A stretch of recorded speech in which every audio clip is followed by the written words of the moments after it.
Eto na mga kaibigan, nasilip na o sinilip na ng ibang congressman na kaalyado ngayon ni Speaker Romualdez ang performance ng Department of Tourism.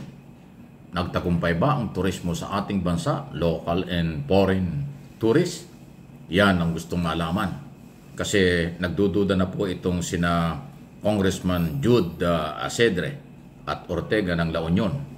Party list po si Aserde, okay? At doon sa performance sa nangyayari sa Department of Tourism. Mahalaga po kasi pagpapalakas ng ekonomiya, pag maraming turista, ibig sabihin maganda ang Pilipinas. Sinilip na ito dahil po sa, alam naman natin, si Secretary Cristina Prasco Garcia o Garcia Prasco, kasi asawa niya yung Prasco, ang namumuno dito. Ito po ay dating spokesperson ni Sara Duterte noong 2022 before yung eleksyon.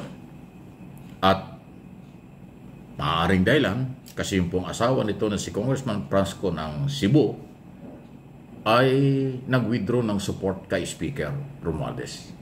Actually, humiwalay siya. Kaya tinanggal siya ng National Party Union, ng kanilang political party, tinanggal siya as member. Itong si Congressman Prasco na asawa ni Secretary Prasco ng Tourism. So, nagkakasilipan na po dyan. Napapag-usapan na ito bang mga Garcia ay ang loyalty kaya nito ay nasa kay Pangulong Marcos pa dahil nga po ito ay humiwalay kay Romualdez, Speaker. At yung isang Garcia, si Gwen Garcia, dating gobernador, ay natalo noong nakaraang eleksyon. So, yan po yung mga pinag-uusapan. Mananatili bang 100% ang katapatan ni Secretary Cristina Prasco kay Pangulong Marcos?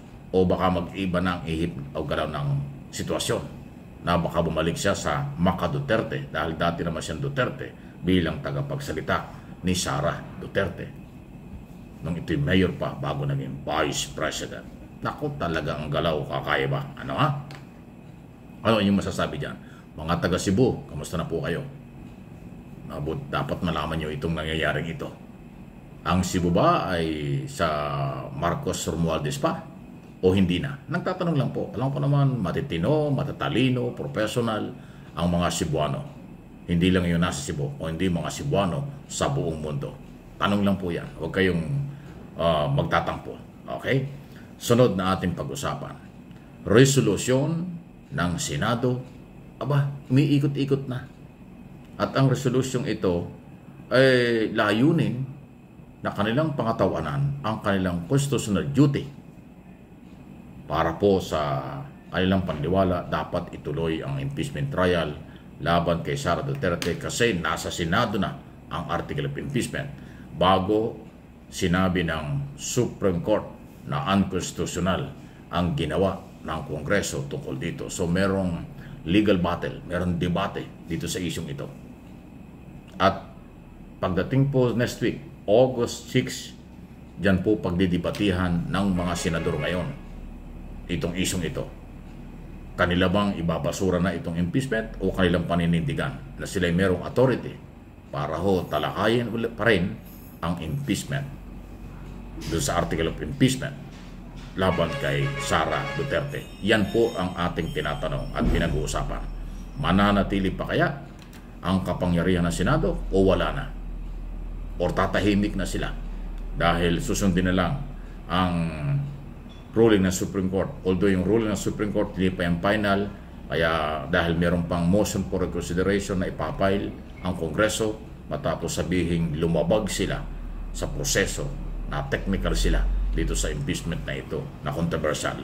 Lalo pong iminit. Pero alam po ninyo, para hindi kayo magsawa, dapat nyo malaman ito. Ang impeachment laban sa mga impeachable official ay sinasabi ng saligang batas. Ito po yung paraan para matanggal or mawala sa pwesto ang mga posibleng umaabuso sa pera at kapangyarihan sa taong bayan. Kasi kung may mga impeachable official ay hindi na ma-impeach dahil nga ho sa tinetechnical ng na technical ang Kongreso at na technical ng Supreme Court, abay anong mangyayari? Wala na bang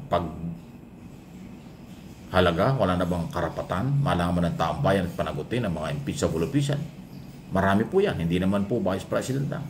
Maraming impeachable official, including Chief Justice at Associate Justice ng Supreme Court. Eh kung wala na hong impeachment dahil binago ang proseso, ay baka hindi na magkaroon ng tiwala ang taong bayan. Bay mabigat yan. Hindi biro po ang epekto niya. Talagang matindi. Ano po ang inyong masasabi dyan? At kaugnay pa rin ang impeachment na ito, tayo ay pwedeng pinagtatawanan, pwedeng hinahangaan. Pero palagay ko, mas madalas siguro tayo pinagtatawanan ng ibang bansa. Dahil kasi, yung ating saligang batas, iba yung interpretation at ruling ng Supreme Court, baka lumakas ang loob ng mga umaabuso sa kapangyarihan. At delikado yan. Masama ang epekto nito sa business community, local and foreign investor. Kasi, kung halimbawa ang mga kapitalista, local and foreign, ay maharas ng isang government official sa maraming pamamaraan, gamitin ang kapangyarihan, o kung ano man, wala ng proteksyon dahil kung wala ng impeachment or wala na magpapay ng impeachment dahil nawala na ng gana, nawala na ng tiwala, dahil pagka nga huminagpay ng impeachment ng higit sa isa, 2 o 3, sasabihin unconstitutional na. Paano kung isabotahe? Halimbawa, lihitimo yung reklamo. Pero para masira yung reklamong lihitimo, biglang mayroong magpapay ng impeachment na hindi naman kaano-ano, walang kaugnayan, para lang sirain ang kredibilidad ng unang nag-complain. So, ibig sabihin, unconstitutional na kasi dumadami na yung complainant. Ganon ba yun? Kaya dapat liwanagin ng Supreme Court ito. Kasi ang linaw naman po na ang 1-year ban, dapat malinaw. Pag mayroong isang nag-file o marami nag-file, pero isa lang din po ang layunin, yun lang po yung dapat pagbasihan. Hindi yung pag marami ang nag-file sa isang buwan o sa loob ng isang taon, sasabihin illegal na. Kasi dapat isa lang.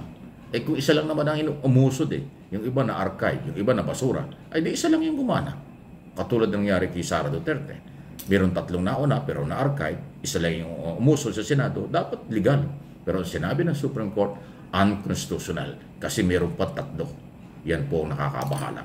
Na technical at pagkakanilang technical ang ating mga batas, sila naman ang makapangyarihan, paano pa magtitiwala ang taong bayan? Ang betrayal of public trust, pagdududa o nawala ng tiwala, mahalaga pong napapangalagaan. At kung yun nawawala sa mamamayang Pilipinong siyang may-ari ng pera, ano pang proteksyon? Di ba? Nakakalungkot. Sana'y liwanagin ng Supreme Court itong kailang binabagong sistema kasi nakakagulo sa kaisipan ng tao pag hindi naliwanagan. Kaya please lang, hindi ito batikos. Opinion lang. Pakiliwanag lang po ninyo mabuti.